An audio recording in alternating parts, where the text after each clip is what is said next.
You are listening to Let's Go, the weekly anime podcast about weekly anime from Dynamite in the Brain and Secret of the Sailor Madness. So come along and hang with the Let's Go gang. It's Dwayne. Hello. There's no Niall. He forgot he was double booked. And it's me, Brian. And on this episode, we are covering anime that aired the week of November the 16th to November the 22nd, 2024. Starting with Puniru is a Kawaii Slime, episode 8. Gather round for the school festival. The first of our school festival episodes this week. It's that most wonderful time of the year, the school festival season. Because Kill Blue's doing a school festival arc in the manga at the moment. So I assume this is because this is like towards the end of the school year in Japan, isn't it? Don't they run January to December rather than? I don't know what year. I have no idea what the situation is in Ireland. How do you go from in your school years in Ireland?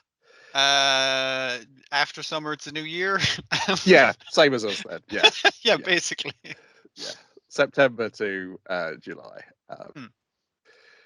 Yeah, so I guess these are the thematics. There's a good chance we may get a Santa one, which was pretty clear we're going to get one because she's turned into a reindeer in the opening credits. So there will be some sort of Christmas Santa related the furry related things, and she's trying to get in on that Nokotan fucking buzz. I don't know. I think the furry transformation is too far into the manga for it to show up this season of Puniru. Okay, fair enough. Unless there's multiple furry transformations, which there possibly could be. But this week is the school festival. What are we going to do? There's a new character over here, a new girl who briefly shows up to organize this disorganized class and force them to pick a topic. And Puniru's suggestion is Kawaii Studio, which will just be her and Rudiru being cute, and people can come and look at how cute they are while they get a rest from stamping all over the festival. The best they can come up with is initially like a room where people they got too much energy from everything else. They can just come here and just fucking chill. So we're going to do nothing. It's like we're going to do nothing. But Puniru's suggestion is that, and then they're like, wait a minute, you don't even fucking go to school here. You are not human. But they like it. So yes, is she like the year president or something, or the class president? She's definitely the one organizing these cats, basically. Yes, because she writes down Puniru and Rudiru on display and circles it on the board while they're all talking. Now, the green-haired guy who made everyone dress up in swimming costumes last week, his idea is to dress everybody up in maid costumes this week. And spoiler alert, he does. He gets his way. He's the most perverted character, and he seems to get his way for comedic results. So that's the important distinction there. Yeah. It is very funny, though, that is essentially a plot Chris Claremont was not allowed to do in the X-Men. A maid cafe? No. Forcefully dressing. It does seem like something he'd do. Forcefully dressing people up in women's clothes. I mean, he forcefully dressed people up in bondage all the fucking time, so I don't see why that makes a difference. That bondage scene was in replacement for his original pitch of... That was the more tame one? Damn. Okay. Yes, Callisto was originally going to dress Professor X up in women's clothes, and then there would be a long arc about the after effects of this. Okay.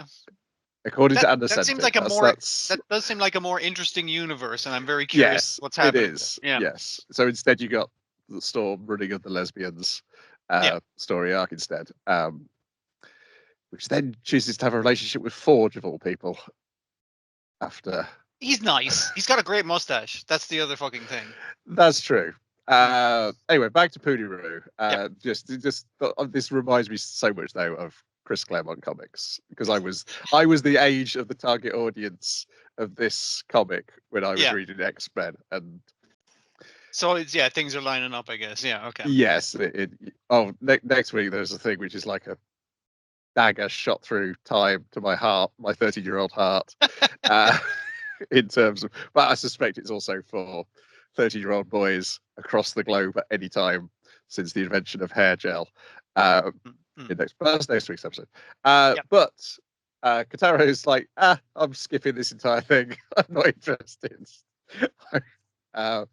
But he's dragged away by Alice, because Alice is going to offer him the chance to ditch school altogether and become her assistant, which he is interested in because she wants to pick his brains because he's a big cutie expert, and her grandfather was not going to give her the business yet. Her grandfather's like, "You're not ready. She is a child, so I think he's correct in this thing." And yeah, she got to get him as her head of research of Kawaii studies, which is he's literally named that, so he's an expert on it.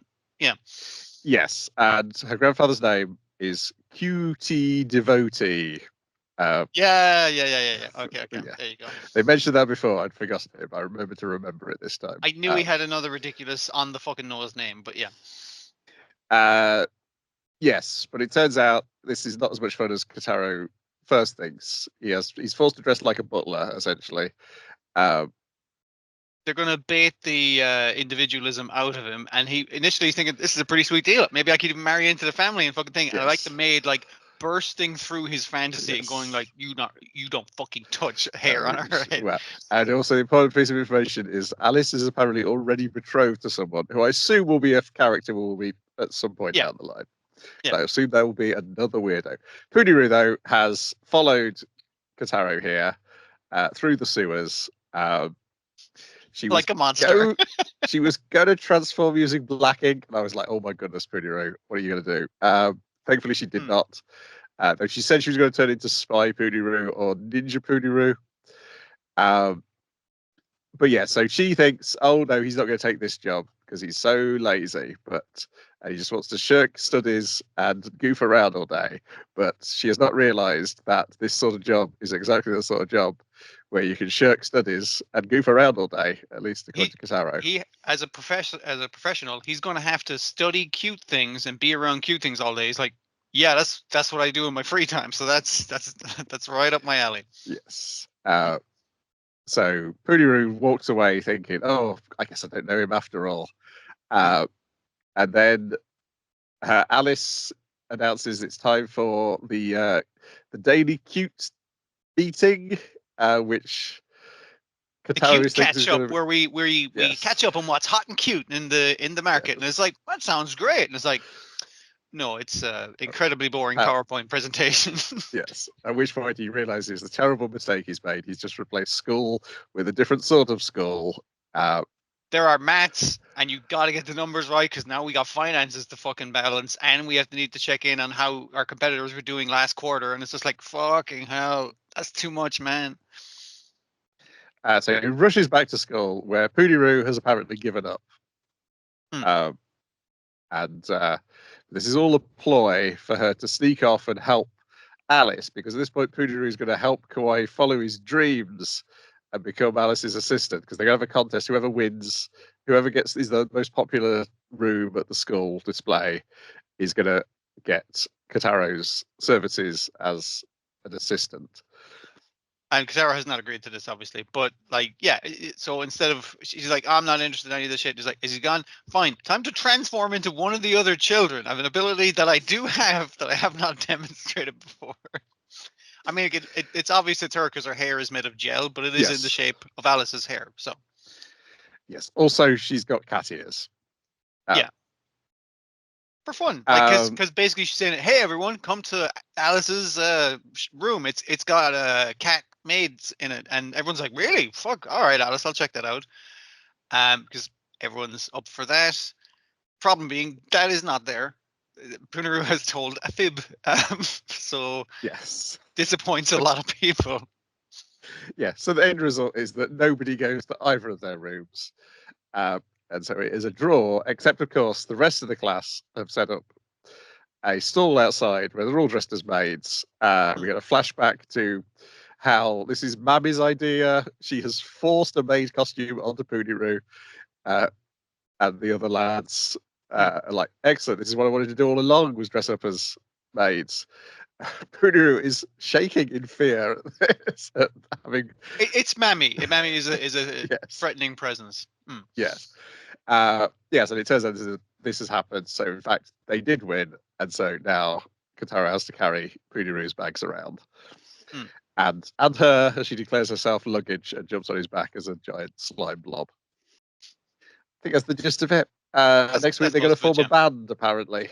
Yeah, what were the other transformations she did? It was like a 8-arm, like a Shiva type Puniru. Yeah, a sacrilegious Puniru, and what was the other one? Geez, I can't think. The one which got the the long one was the Alice transformation that got the full. Yeah. Of course. And then we get a bit where they get her to grow. This is in the flashback to where they're doing the maid costume decision. They get a bit where they ask her to grow cat ears, and the studio standing characters. She's like, "Oh, you want me to turn into a cat?" I said, "No, just the ears." They explain the uncanny valley yes. of furriness. It's like, that's a cat. Yes. That's a person with cat ears. In between, there's something nasty, like right there somewhere in the middle that you don't want to go to. Well, no, but he's saying all the points along that would be fine for him. Yeah, that's fair. Yeah. Any point between cat and human is okay. Because he's a weirdo. Yes, and he's like, why just ears? And he tries to do a long explanation. Make it simple. He just goes, "Go away." And this leaves Puniru pondering. Still so much about cuteness I've yet to learn, as she's just pondering the idea of ear being cute. I remember the thing. I was wondering, was she scared of being forcibly put in a maid outfit? Because normally she doesn't wear clothes. Like that's her. She's like Odo from Deep Space Nine. It's just like, no. He's not wearing a clothes. That's just naked him. So it's weird to put on a jacket. Yeah, the other thing we got this episode, I think she's done so far, is in her transformation, transformed somebody else. Because Rudiru also gained a maid outfit when they did the transformation. Yeah, for the transformation sequence at the end, and then was transformed at the end. Yes. I was like, can she only transform toys? Is that the rules? I'm not entirely sure. Yeah. Well, we know she can separate her body, so she must be able to separate some of her body off and turn it into a costume for someone else. Yeah, that could be him. Yeah, and Rudiru's not going to complain because she's a toy who does not have any sentience. You can cover a toy in slime; it can't complain. It has no rights. Then back at the ranch, now we've got our technical problems taken care of. It's time to talk Ranma, episode 8, Darling Charlotte, as we meet two new psychopaths.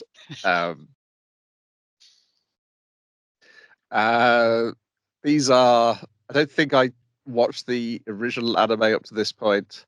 Okay. So I can't compare the performances, but these are the Mikado performance is pretty much as I imagine him in the comic. And it is Mamoru Miyano doing his voice. And Suzu Shiratori is even more extreme than I imagined her from the comic. She's kind of a bit like Ran from Eurosora without the cute, overly cute personality being a put on. Yeah. It's just frighteningly real. It's too real.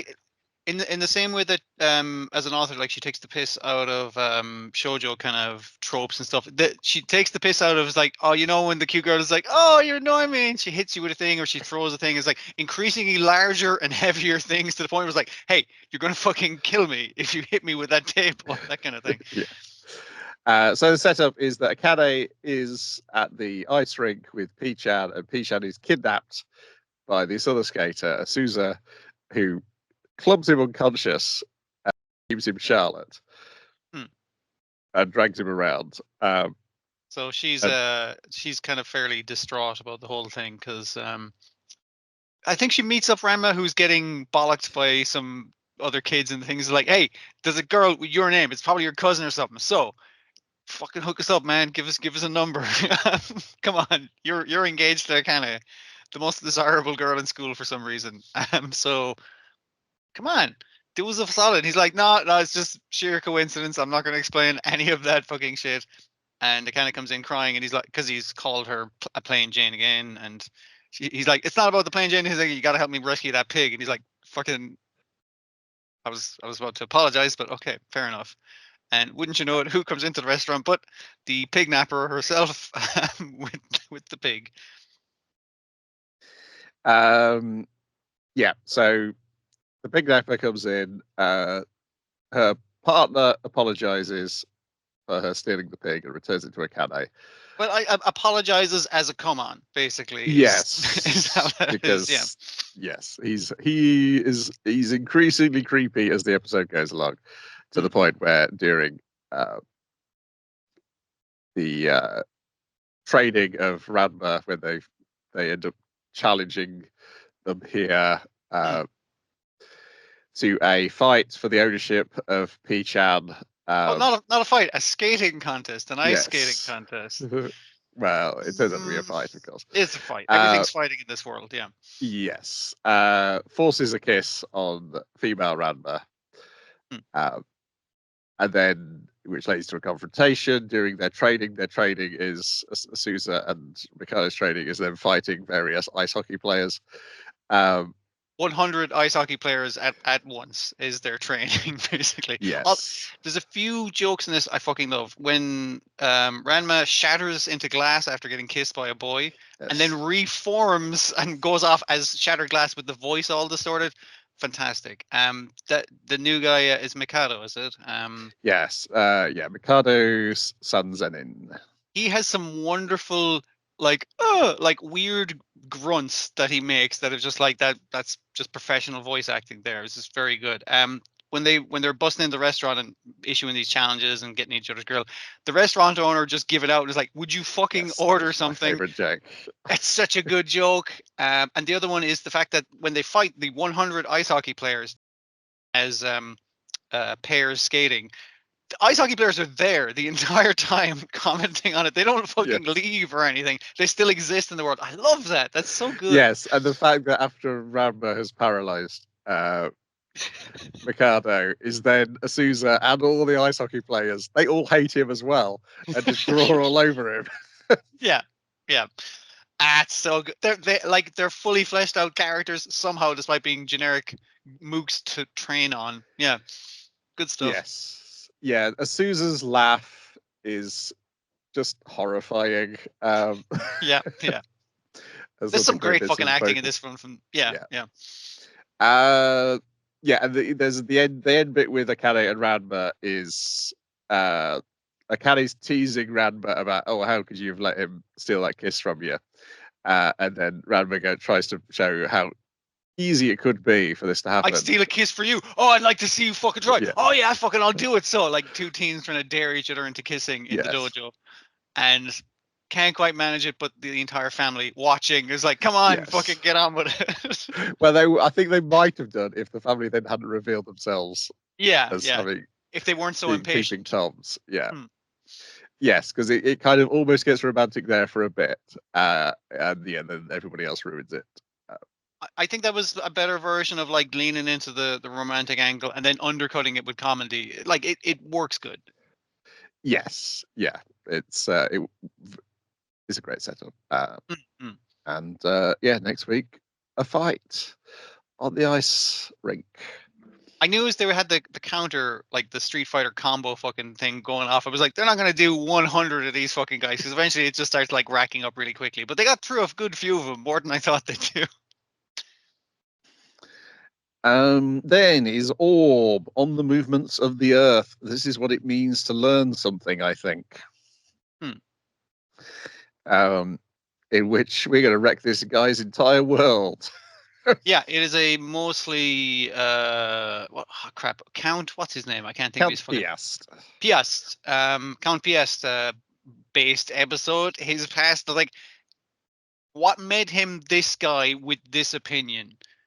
And so it's like now it's the Count Piast show all of a fucking sudden. It's really good, and it's just like and even though they don't really go into his master's stuff, you can see where his master is coming from by him like passing on the torch to this young man at the time. Yeah, because essentially his life has now been weighed down with the weight of his master's life. Is like is at his master's deathbed. He's like, prove my theory right, so my life hasn't been an entire waste. And when we meet each other in heaven, you can tell me I was correct.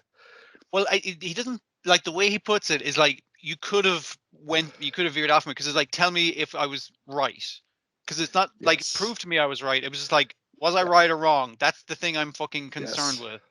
Yeah. Yeah, and that has been the weight on his entire life, and that's what he's been trying to find out. And now these punks come in here and tell me I was wrong, and they want to look at my notes. But he lets them look at the notes as long as they can prove that he's wrong about the one thing he thought he saw once. That disproved the entire thing. Because his master, when he was studying under him for 25 years, goes like, "Here, I'm passing on my work to you," and he's like, "I can't fucking do that," because he'd seen I was going to say Venus in retrograde. That's not the proper Venus. term. No, it's Venus in its full. It's full. Whatever it is they say. I'm going to say my brain's like full moon, and it's like, no, it's not. It is called essentially that. it's where you can see all of Venus in the sky. Yeah. Because based on the going around the Earth, you only be able to see it in the shade of the sun every single time. It never would have the sun directly shining on it. Yeah. Or shade of the Earth, rather, is how they view it. And he thought he saw it once. And he's like, you can have a look at my books. If you can look at tonight's sky, is the time to do it. Look up there and tell me whether I was wrong and I'd made a mistake, or whether I was right and I did actually see it. And he does like test our big lad first by going like, "What's on that post over there?" kind of thing, and everyone else is like, "What the? How the fuck can you see that?" It's like, "Is it a square or a circle?" It's like semicircle, and it's like, "Fucking all right, okay, you got the eyes." And even like his discussion with our monk is kind of like, I don't know if I want to prove this fucking shit, because this, like, what does this mean to like my faith if all the fucking Bible, or specifically the part of the Bible about fucking the organization of the universe, is wrong, then what, the rest of it is wrong, so is my faith fucking wrong? But I do want to see it if it's there. And it's like, wait, if I lie, like, mightn't he just go like, even though I see it or I lie, mightn't he just go, "I don't believe you"? It's like, yep, that's what we have to deal with, so good luck. But he does want to see it, despite not knowing what that means for him and means for changing the universe or seeing the universe differently. Yeah. Anyway, yes, of course, it is all of Venus there.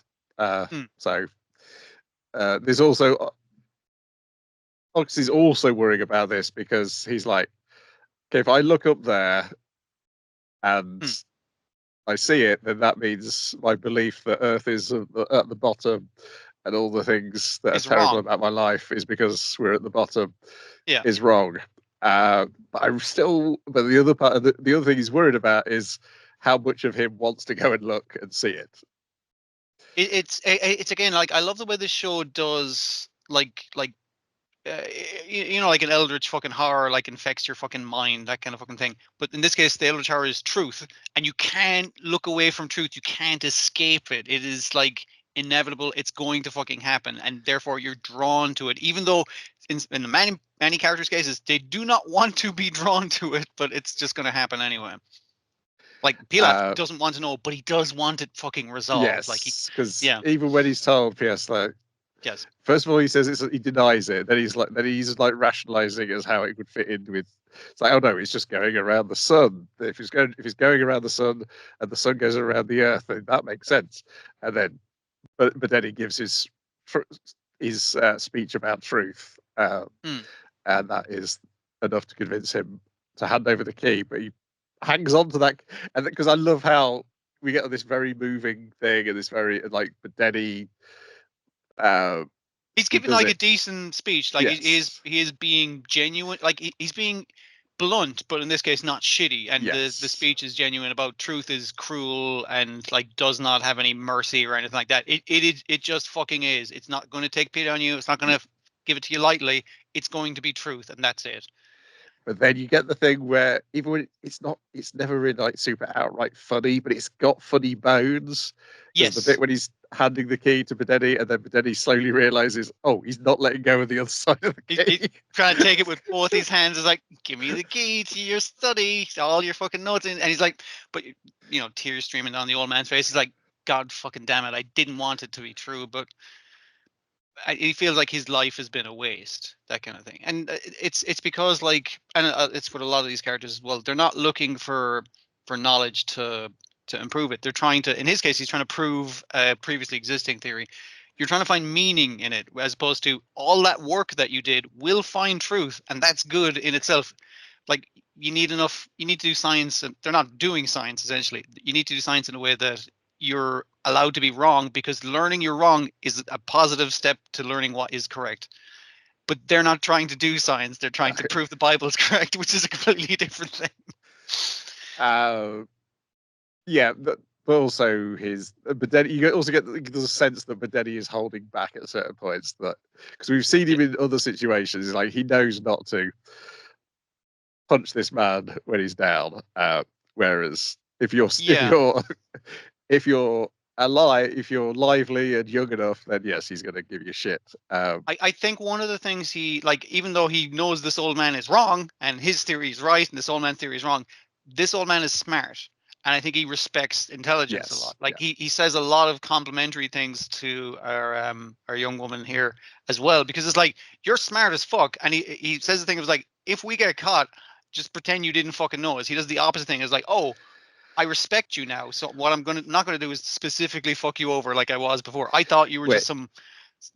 And he says, I'd rather you didn't work with us anymore, but if you want to, I'm giving you the opportunity to. But She he gives her an out, basically. Yeah. I assume she's still going to be in the story because of the bit with her and Oxy, and also the fact that she's in the opening credits, about the joy. She is caught up on that walk of truth in the end credits as well. Yeah. About the joy of reading and writing. But he has to ask her, what's it like to read and write? Like, I don't really know because I can't. And she's like, don't fucking quote me on this. It's like, I'm not trying to be sacrilegious. It's like a miracle. And he's like, what? And it's like, not like what Jesus did. Different fucking, like a cool, because what you write down can influence someone 1,000 years like later. Like, I can read the writings of people long dead, and they can make me laugh or cry or learn on that. So what I write down might last longer than me as well. Like, it's like time travel. It's amazing. And I was just like, that's a nice way of putting reading. And it's like, so he might be like, teach me to read. Like, that might, because he's already had his universe worldview shattered. So why not fucking mess around with your knowledge as well? And we see Piast out on his balcony writing something. Is this his changing his will as he drops dead after he's finished writing it? You can't make out what the writing is, but you do see he changes from the double circles model. Like, he's drawn a heliocentric model in whatever the fuck his last thing is, as his book falls off and he's dying, and he kind of says, it's like, I guess I'll finally see you in heaven and I'll get to tell you the truth.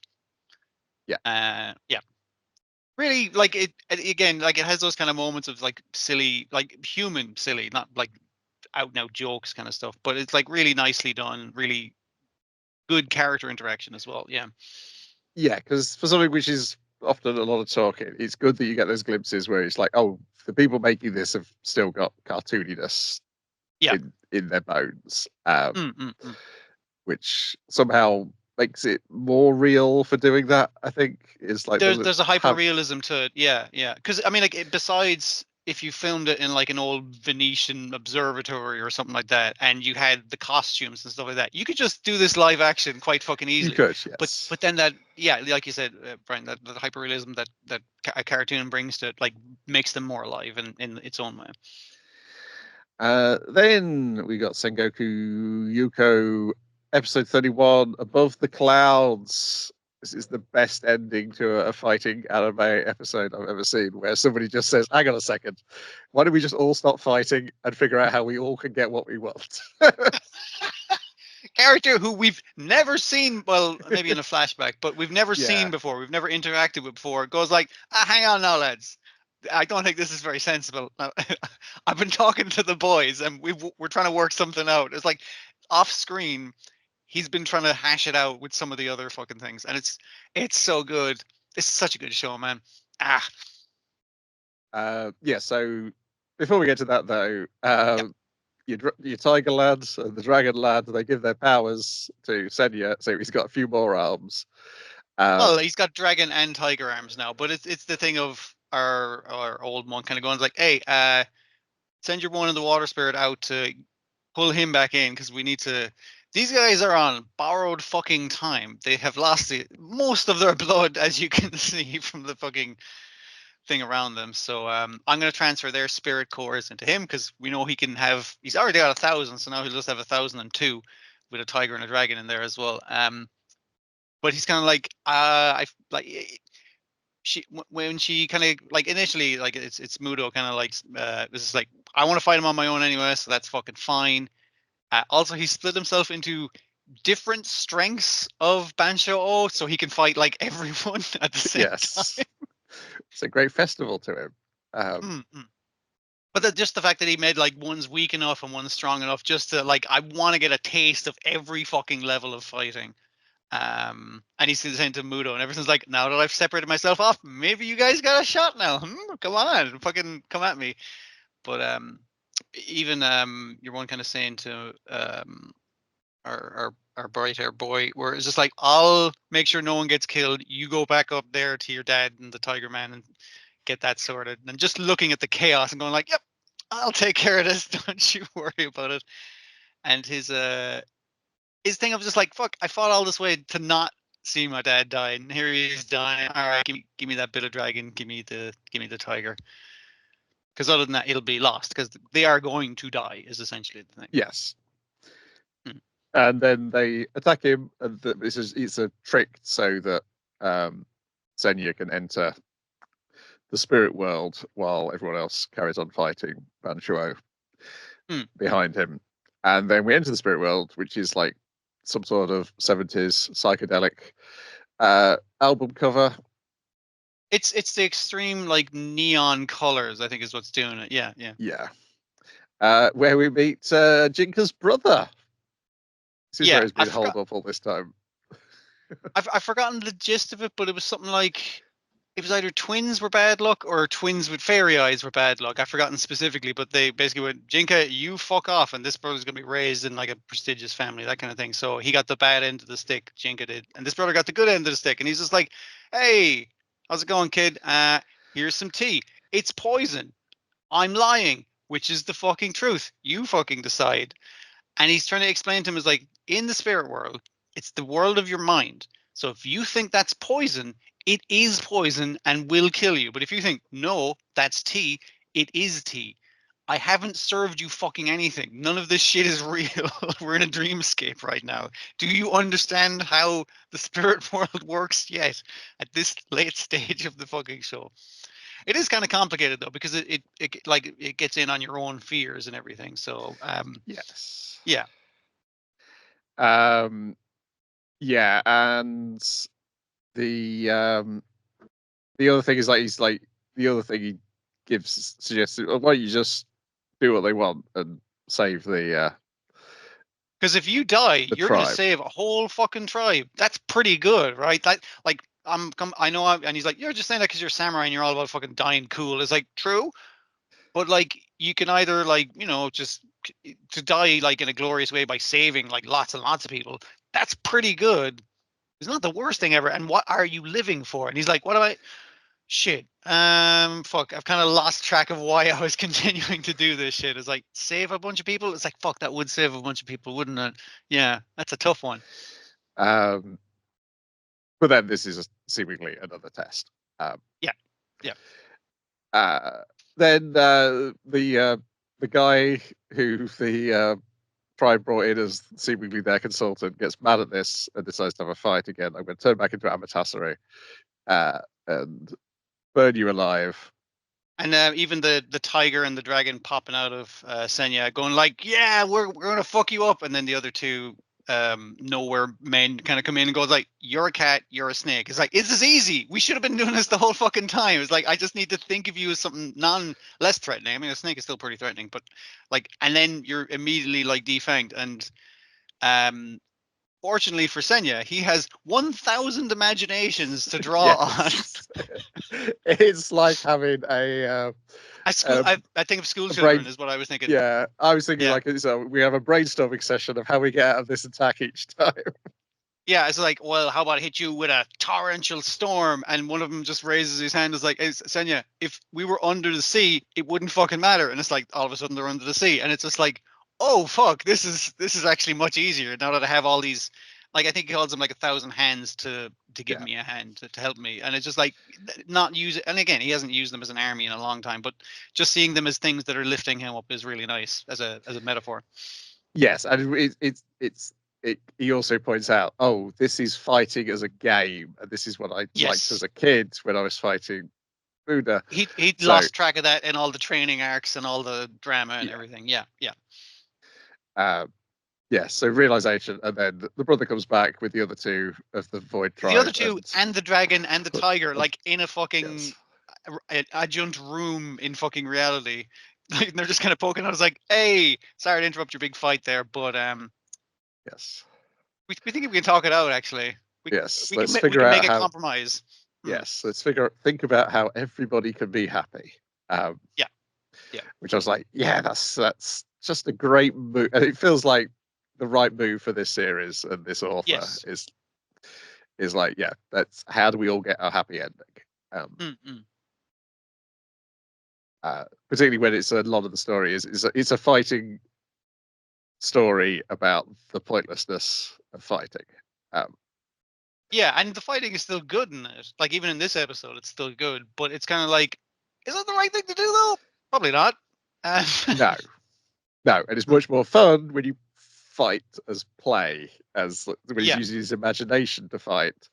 It's like, oh, it's you. I'm doing this. Okay, I do that to counter it, and but not in a way that we're damaging each other. It's just negating your attack each time.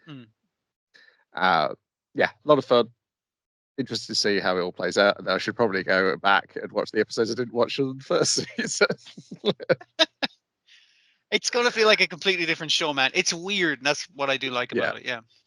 Then Chibi Godzilla raids again, season 2, episode 33. Chibi Gigan's perfect home, in which Chibi Gigan has gone to Chibi Gabara's estate agency. I guess he's closed the restaurant. He runs all businesses, is what I think. That's true. He could be like Miss Rabbit in Peppa Pig, where Chibi Gabara does every single necessary job. And Chibi Godzilla and Chibi Manila check this out, and they act as commentary to this sketch, essentially, that's playing out of unsuitable they might as homes well being be offered. They might as well be like the little insert heads, the talking heads of like commenting on it, because no one recognizes their presence in this estate agency. No.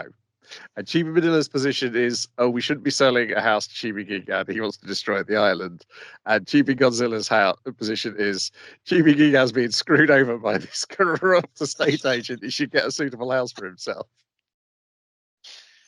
Yeah, they're coming from very different positions, and it's the thing of everything that he suggests to Chibi Gigan is perfectly fine by Gigan standards. Yeah, that's great. An office room. Wow, fantastic. It's just like, yeah, but you said you specifically wanted like an outdoorsy place. That's against what you're looking for. It's a silly skip. Yeah, eventually he goes in the field and puts a tent up. That's what he wanted all along. So then we got Dan to Dan, episode 9, Merge, Serpo, Dover, Demon, Nessie. God, this was the first thing I watched of this week's stuff. I'm trying to remember everything that happened in it. I don't think it hit me the same way the comic, like, it got its hook in me on this fucking chapter, where I was just like, this is some wild fucking visuals that I was really enjoying. But it still like looks great, and it is crazy shit. It's a lot of fighting basically in this one. Yeah. It is, yeah, and there's a lot of satire with the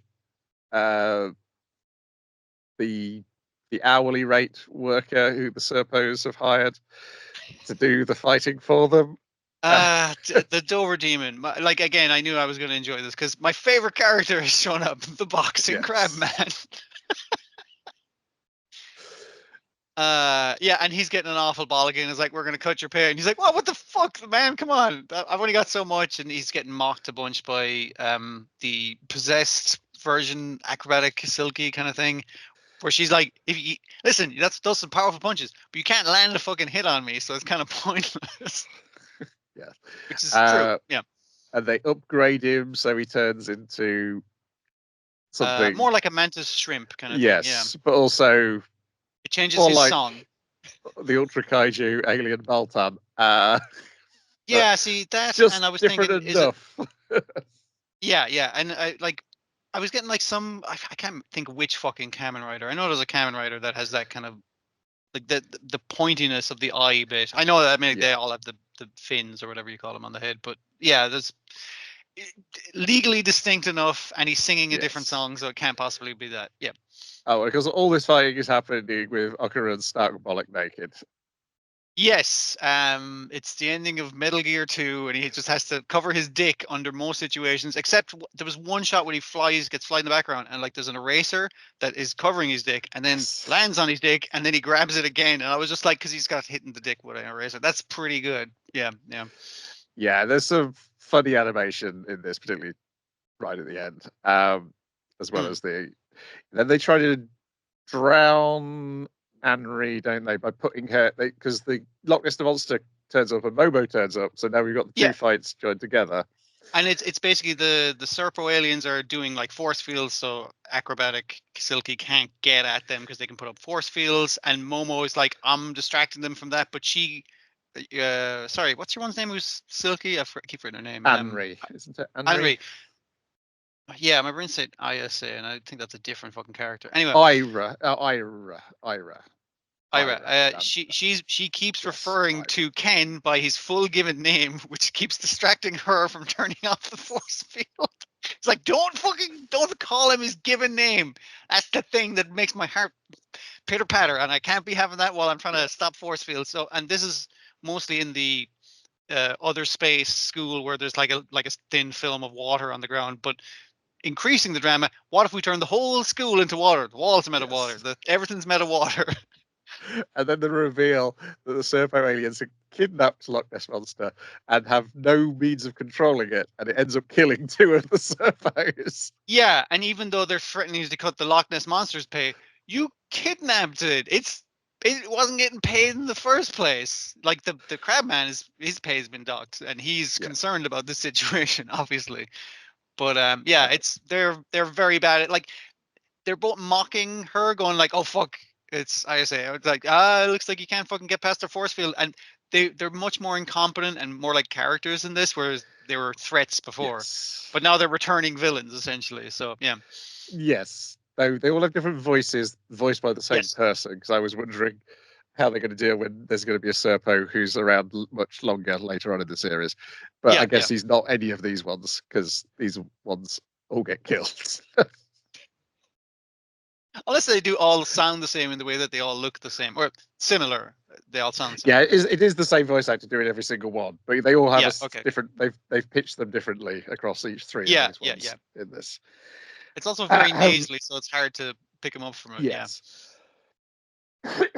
Eventually, the remaining one merges Loch Ness Monster and the worker and Loch Ness all into one thing. So we'll counter all the weaknesses of various things, like Nessie being wild and uncontrollable and murdering all of us. Your man being able to punch, which is great because Nessie's like a long range, like pressurized water laser kind of thing. But so we got long range, we got short range boxing, and I'm the brains of this operation. I'm making sure they do all the shit. And the lads' main problem was, because initially our Crabman, he punches really good underwater, but cannot breathe underwater, so has to keep coming up for air. So that takes care of that weakness as well. And our lads' problem is, your man's a very fast runner, but apparently Turbo Granny does not know how to swim. So as soon as he goes underwater, he cannot run along the bottom of the school or anything like that. It's just like, nope. So they come up, and this is the thing that made me fall in love with the series. So she uses her psychic, rides him like a dolphin, and uses her psychic hands to like squeeze him between each of her two psychic hands to propel him along like a missile, and then they save your one, and it's like, all right, everyone take your clothes off. Not you're already wearing no clothes because it's causing too much friction. So you got two girls in their underwear riding this naked dude like a dolphin, and I was like, I fucking love this. Through a school that's made entirely of water, walls and floors and everything. Just fucking amazing visual. And it should be and then horny, but it's not. yes, Like, it's weird. and then they defeat him using the knowledge they learned in school about the mantis shrimp. Yeah, yeah. It's the idea that if it wasn't punching underwater, the physical exertion of it would blow itself apart. Which, I got psychic hands, so I can just move the water out of the way as soon as you try and do a punch. Yeah. Which then, of course, throws them back into the real world. Yeah. They're in all sorts of states of undress, and everyone at school's looking at them. Her on the back, like coughing, like floor is drenched wet. They're both drenched wet. Him naked on top of her, and she's like, "Oh, thank God, a hard school floor. I'm so glad it's hard." And then he's like, "What are you talking about?" Ha ha ha!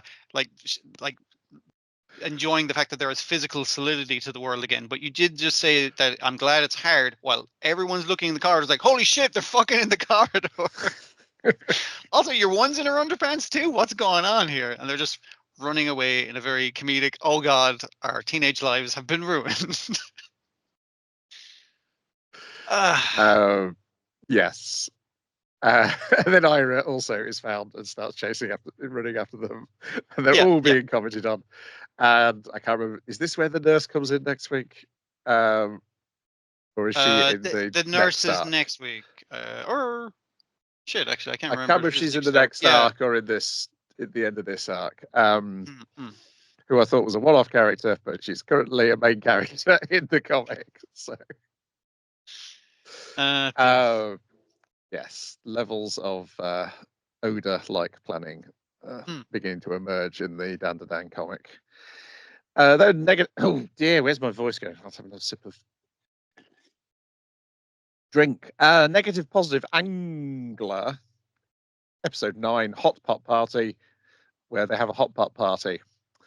There's a typhoon, so no one's allowed to go fishing, even though your one tries to go out fishing. She tries to, I'm just fucking going out for a pack of cigarettes. No one fucking mind me. And you're like, no, you're not going out fishing in a fucking typhoon. And even when someone mentioned later on, here it's easier to catch fish in bad weather, and she's like, I knew it. It's like, this is the kind of typhoon where they have the weather reporter out going like, oh, I can barely keep on my feet. And it's like, go home. We don't need anyone to stand out there as a point of comparison to be why you shouldn't be fucking outside. But also, Hannah then starts making out that Sasaki wanted to go fishing while he's not there in the back room because they've made him stand out in the shop while everyone else is in the back room. It's himself, the manager, and our pink-haired guy are on duty, and the other guys are just off duty, but they can't really go home because it's shite out. But he's the only one running the till. The rest of them are goofing off. It's great. Then eventually decide to have a hot pot. Because they're sick of convenience store food, but it's like, what bits have we got that we can make a hot pot out of? It's like, we got some little tofu, and they keep going up to. They only check in on him when they need to buy shit like beer or chips and shit to goof off in the back room with. It's great. My favorite joke is when they ask the manager what he wants in the hot pot. He's, I'm not bothered. Anything's fine. And then he starts listing all the things he doesn't want in the hot pot. Nothing spicy. I don't know about mushrooms. And it's just like, he's such a cunt. It's really good. And there's so much product placement in this episode. So many cans being held to camera. So I appreciated the can. It's like, hey, are you drinking? And she's like, yeah, I'm off duty. It's fine.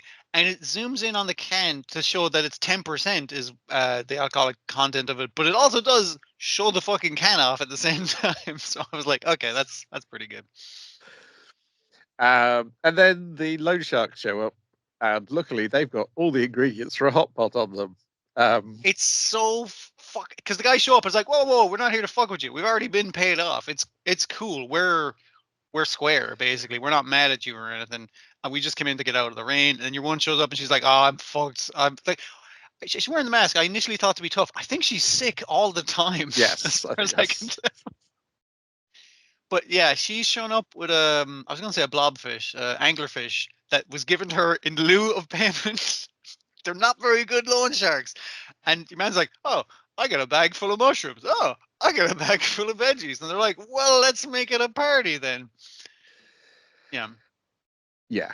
And they have a party, and the metaphor is presented of the technique of tying two different types of line together, which is the thing that Sasaki is He's been trying trying to do to with do. the counter the entire time. Yes.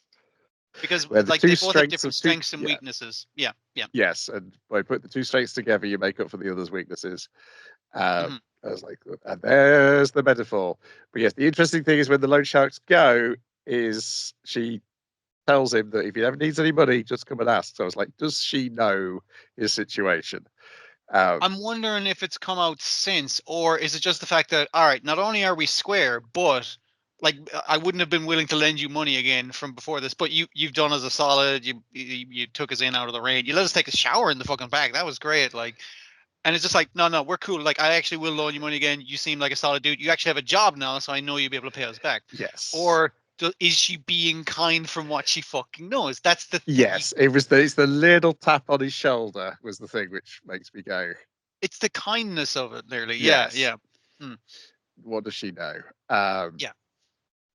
Because again, if it still doesn't come out this episode, the only person who knows is Ice, as far as we know. And she only knows it as a rhetorical question, seemingly. Yeah. But yeah, good episode because it's just a what do they call them? Bottle episode. Where you stick them in a room and let them go off. One last thing. There's a bit where Ice turns from her human form into her cartoon form, and it has a sound effect. And that was so good. Yes. Also, the product placement is because it's Studio Nut. They have she dresses up the Lady Loan Shark in the Tanya the Evil costume. Tries to convince her to go cosplay. I was like, that looks familiar. I didn't recognize. Okay, that's. See, Yeah, this is advertising that I can fucking handle anything because you've said it in the convenience store. So you got it's a bottle episode in the convenience store, so you have a lot of excuse to look at products and that. It's like that's good. That's a good way to do it. in fact, I wonder if it is the same. Maybe not. It is. Oh, what's this one called again? This is called Negative Positive Angular. I don't see it on her Wikipedia page. As to whether it is the Tanya the Evil Same voice. actor. Yeah. Yuki is Tanya the Evil, who was doing the voice of. I believe she's the woman doing the voice of Asuza in Ranma this week. Yeah, and then we've got Mecha-Ude, You're Pretty Awesome, in which they defeat the big bad guy. Everything's taken care of. Oh no, there's another big bad guy. In fact, take care of two bad guys this episode. Yeah. They are getting shit done. All right.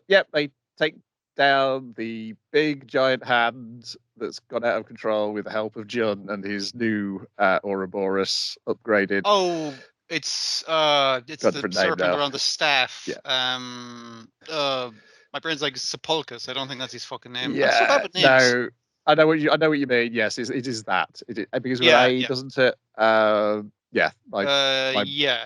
It's named after that now. But the deal is this giant hand can make these, like, I thought they were ice initially, but it's like these crystals that are impossible for a human or a Mecha-Ude to fucking destroy.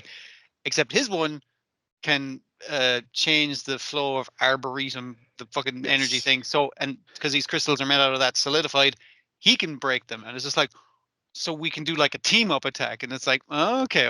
Yeah, and they do. They get it sorted. But it turns out it wasn't designed. The reason you can do that with Arbitrarium is not because of this. Is to take care of who the real villain's been all along here, which is Amaryllis is still around and controlling his big brother and has been ever since the big brother took control of the company and has been through generations of their family.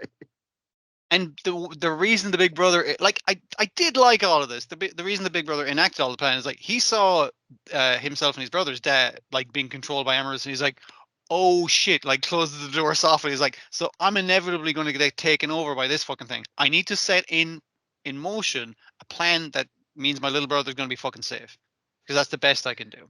Yes, because unlike Amaryllis, this one could pull out arms without killing the human user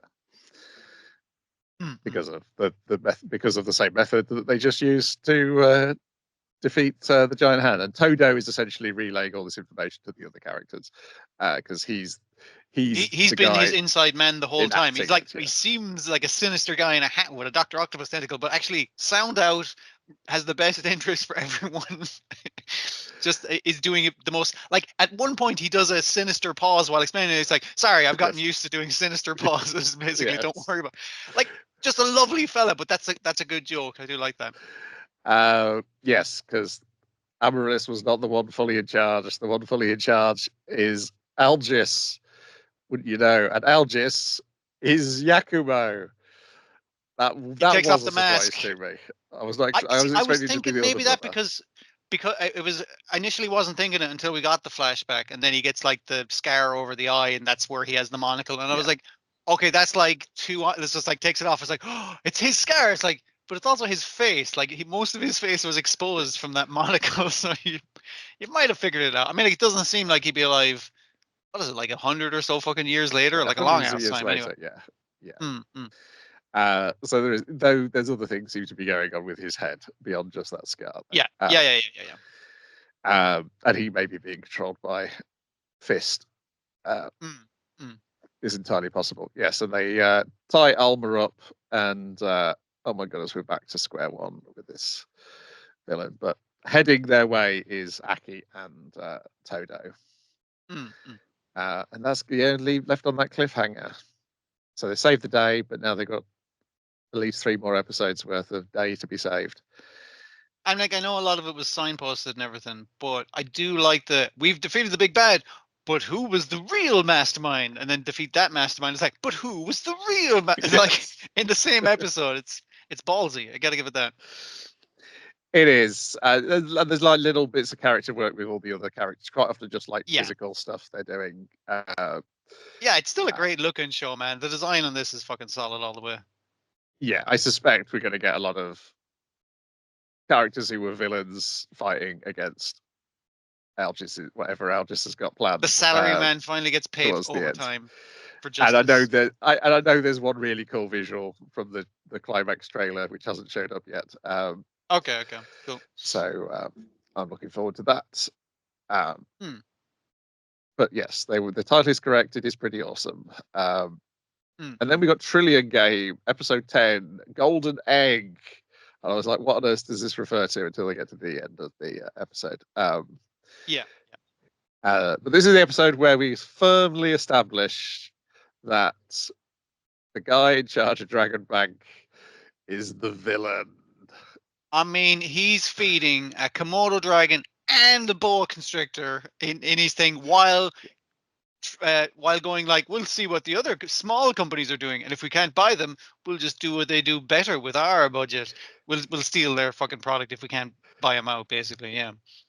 Yeah, he's a Bond villain, essentially. I feel like just owning a Komodo dragon makes you a villain in real life, let alone being unless you're a zoo. And no one is a zoo. You work at a zoo. That's fine. You've no reason to own a Komodo dragon.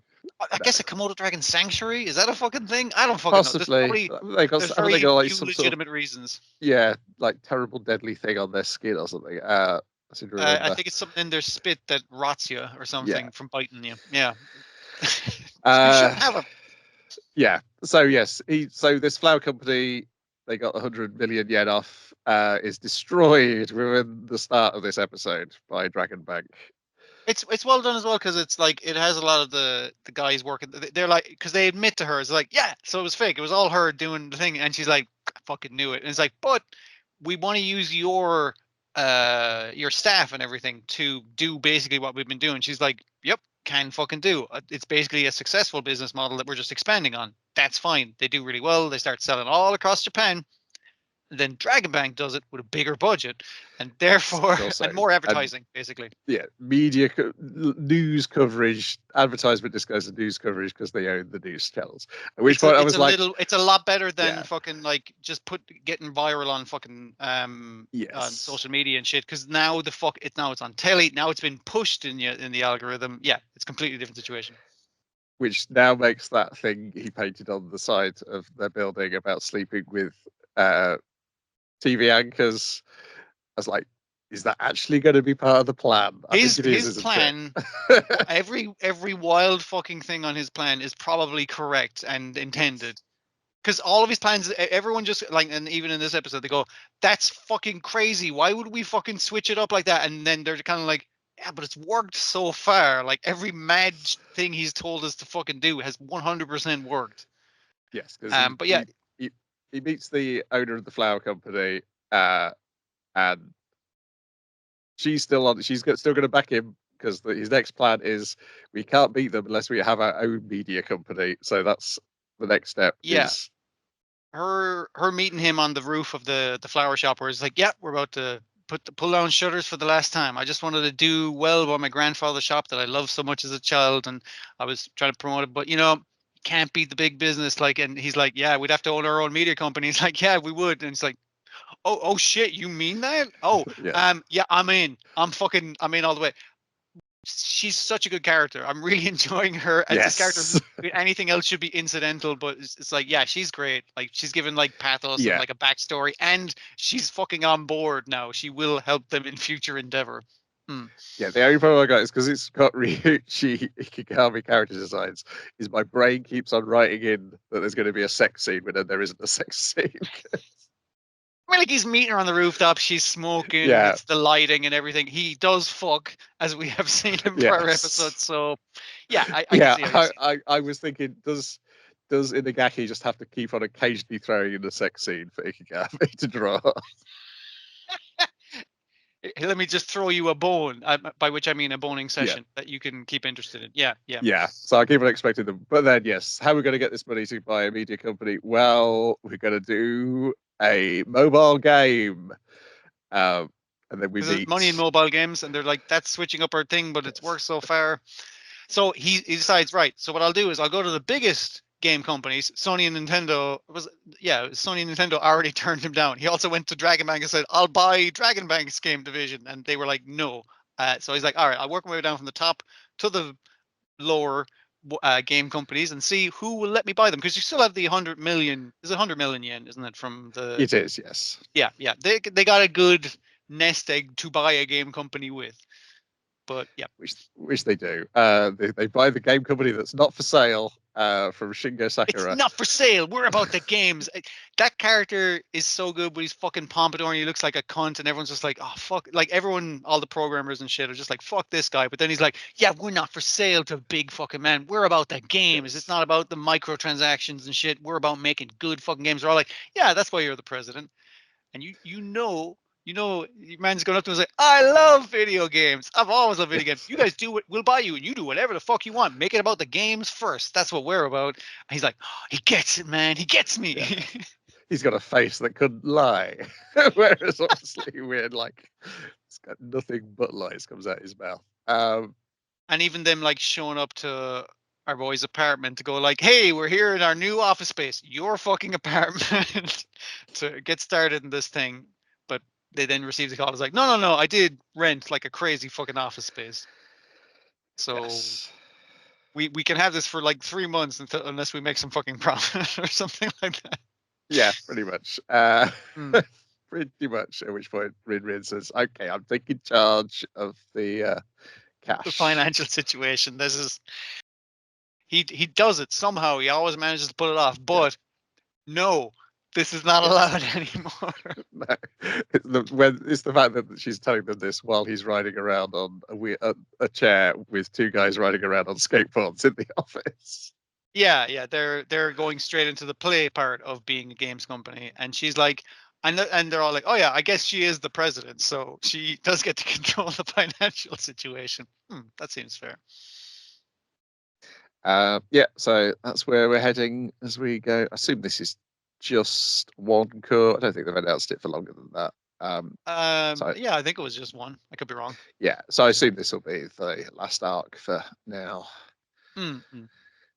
But yeah, I'm enjoying it. And it's part of it is like the slow building of the allies they're getting across The disparate weirdos as the well. episodes. Yeah. Mm. And also the mystery of like, because we're seeing in the present day when they've already just made their trillion. Because we only ever see Gaku. That's the other thing. We only ever see Gaku. Oh yeah, me and fucking your man did very well. It's like, where is he? I haven't seen him around. Because yeah, there's a good chance he's in prison. In prison, dead, or sold all his stakes so he could start from the ground again. Because starting it is where he's at. That's what he's about, not the having it, basically. Or probably in prison though. Very likely in prison. Yeah, because you always have to remember these two met both. Each of them did an illegal thing as the thing which made their friendship. Then we got Noble Farmer episode 23, Charge of the Pests. I have watched this. Raccoons, I think, is the first pest they talk about. Yeah, where it's I did like that's such a good joke of like I'll tell you a spooky story. As a farmer, and he was in the basement like doing farmer stuff, and he could hear like this skittering and laughing in the ceiling tiles, and he's like, "What the fuck?" It's like, so he went up on a ladder, he took down the ceiling tile, and there was children's handprints on it. It's like, oh my god, that's so fucking scary, says our editor. It's like, don't worry, it was raccoons. It's like, you spoiled your story. Wait, what about the child's laughter? And she's like, anyway, here's about pests on the farm. It's like, no, fucking, what about, how are they laughing like children? What, you need to explain that part. That does sound like a ghost. There was a ghost involved. It's like, no, we're talking about pests now. Raccoons were brought in as pets, and a bunch of them were let off, and now we have a fucking raccoon problem on the farm. They get into everything, apparently. I think the solution was like a kind of like a, can't remember the name of those kind of traps with the door that falls down behind you as you go in. Yes. But yeah. the problem that cats kept going into it, so they kept opening it up again. Yes. Yeah, and then they sparkly tape around sugarcane to keep Scare off foxes away, but it doesn't scare deers away. And deers just pull the sugarcane down, and the foxes eat the sugarcane when the deer pull it down. And they're like, that's a strange team up. And then bears, nothing you can do about bears. You can't stop a bear. Bear does what it wants. It does feel a bit like, and this is the problem we have with the cast of Bono Bono. These little bastards. Yeah. And bringing the dogs in to take ward off pests, but they end up doing almost as much damage as the pests. Scratch up all the gourds and everything. Yeah. So it's the question of what is the cost of actually warding these pests off in the first place, which the cartoon offers no answers. Yeah, it is a constant war against pests where you're just changing it up. Like, we thought we had it with the fucking sparkly tape, but then they teamed up. It's just like you can't predict where this fucking war is going to go. Then our second festival of the week, it's the stories of girls who couldn't be magicians, episode 9. I'm going to be a magician. Yes, it's the name of the show. In which, unfortunately, not a lot happens really in this episode. It's a lot of people going, not a crazy amount. Should we do this test to become a magician or not? Umming and ahhing, and then finally deciding yes. And this is what's the worst that can happen. The guy wants, because he doesn't want them to their powers to emerge, so that's why he needs them to join. So I assume it's going to be fixed. They're both going to pass because because they both scored really highly on the test. Like, it's weird that they're not in the magical fucking thing. Maybe it's a rigged fucking game, but like, I think your one scored the highest on the test, on the entrance exams. But it's the idea that's like, if I get them into doing app-based magic, they won't be able to do fucking ancient-based magic because they'll have to use a fucking little pocketbook to do all of that fucking shit, and that'll work out better for me for my evil plans, which is why I've imprisoned their teacher. And also, the teacher thing is just like, your teacher's away. We'll sort that out eventually. Don't worry about it. It's not a big deal. It's just like, The grandmother is realized something's up because she's found Suzuki's magical pen. Yeah. Yeah. And also the brother and the cat seem to be planning something to break her out, but they can't do any actions yet.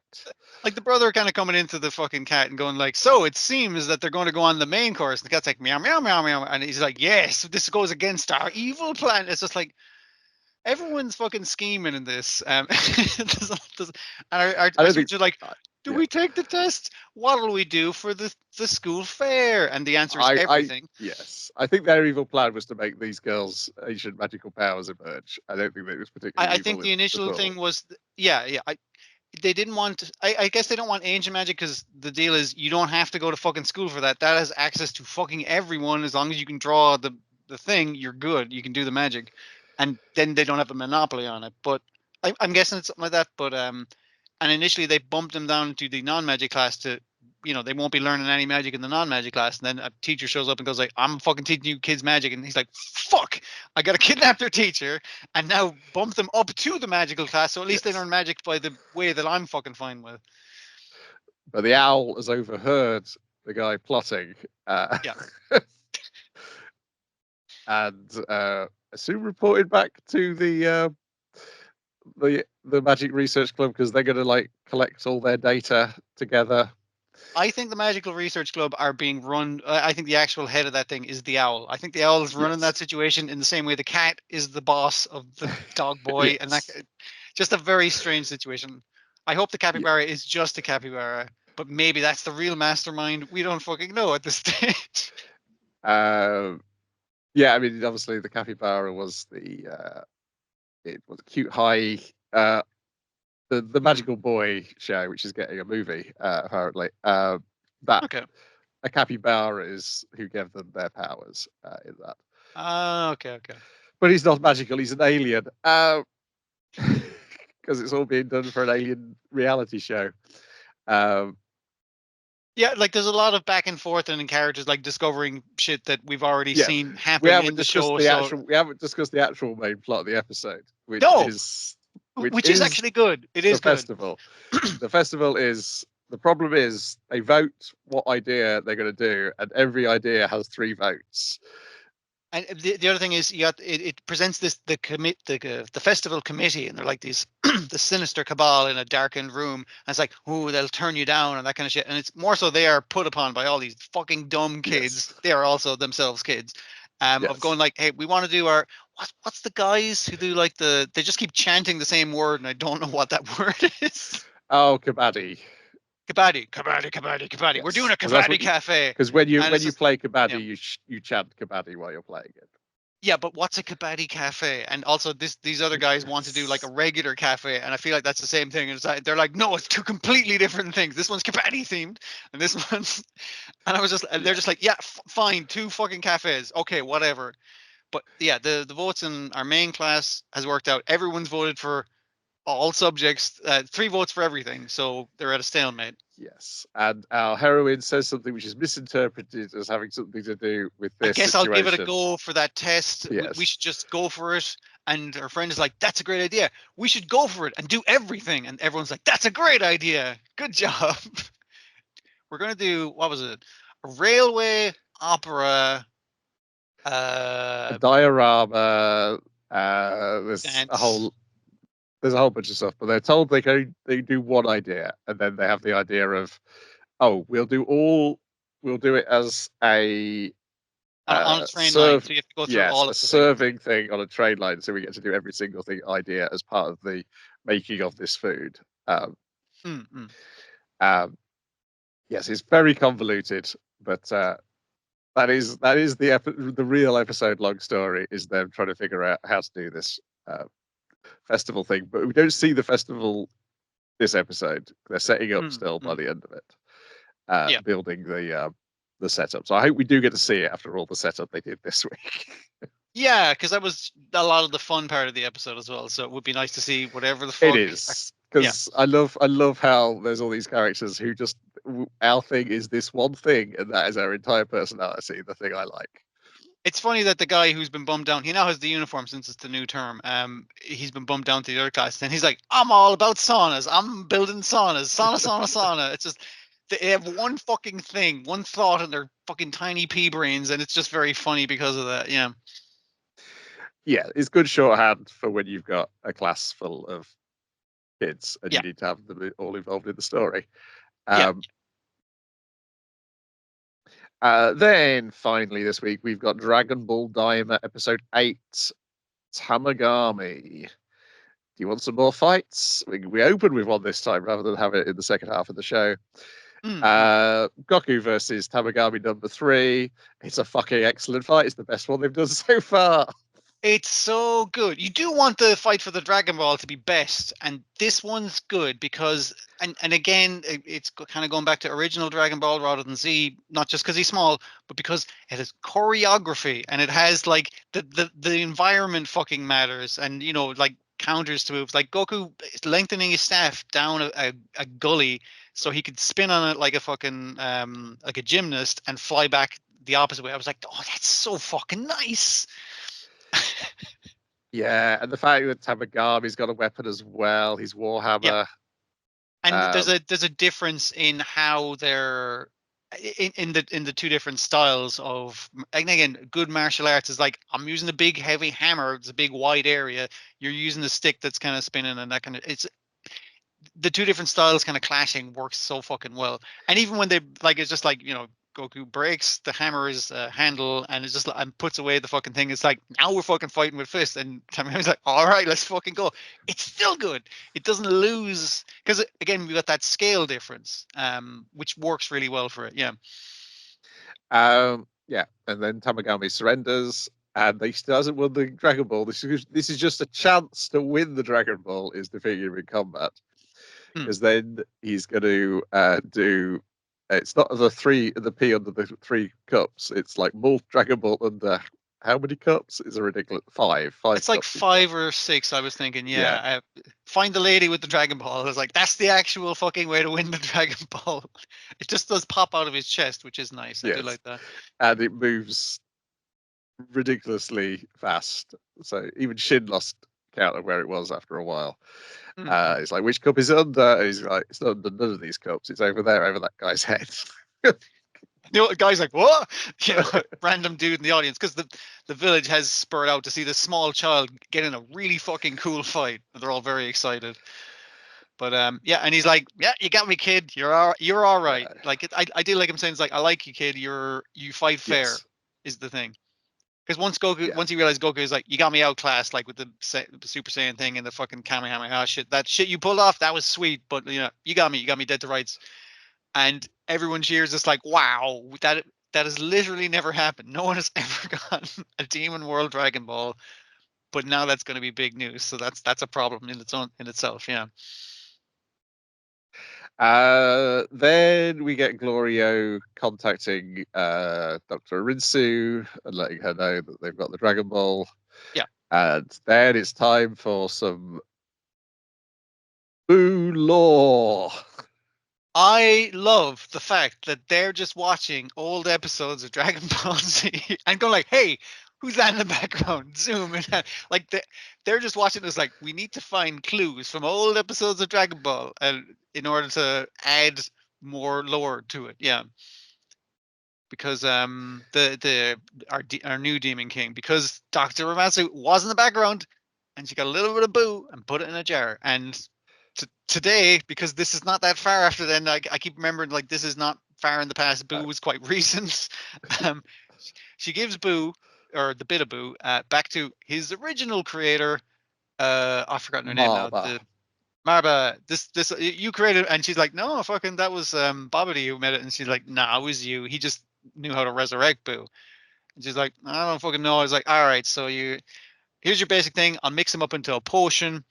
Also, you're going to want to spit in there, so you got a bit of you in there to control him. And she's like, gross, but she does cover her mouth to do it because she's a classy lady.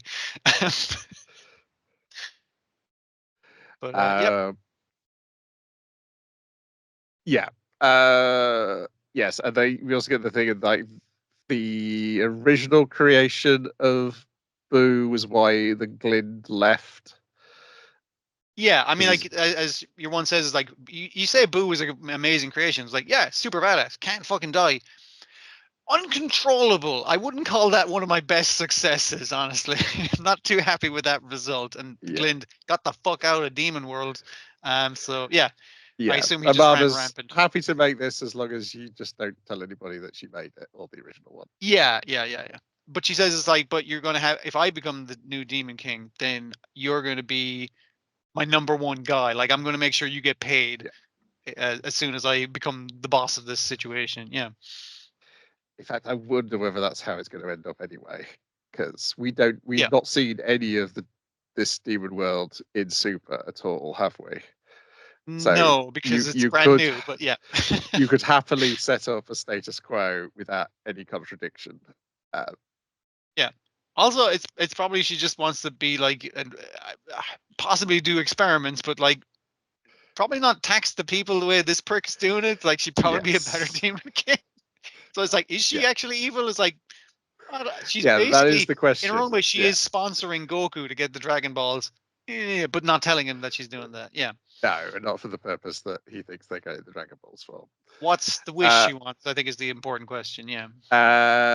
and then I think the final thing is they contact the other group of people from Earth and tell them, "Oh, you can turn back and go to the warp because we've already got the Dragon Ball." Yeah, they're basically the king of Third Demon World is saying to them is like, hey, we're all having a party because he fucking got the Dragon Ball. So take take those guys, go to the hotel, like on my dime. Yeah, it's cool, and just show them a good fucking time. And you can meet them at the warp. Like, just skip straight to that. But like, have a party tonight.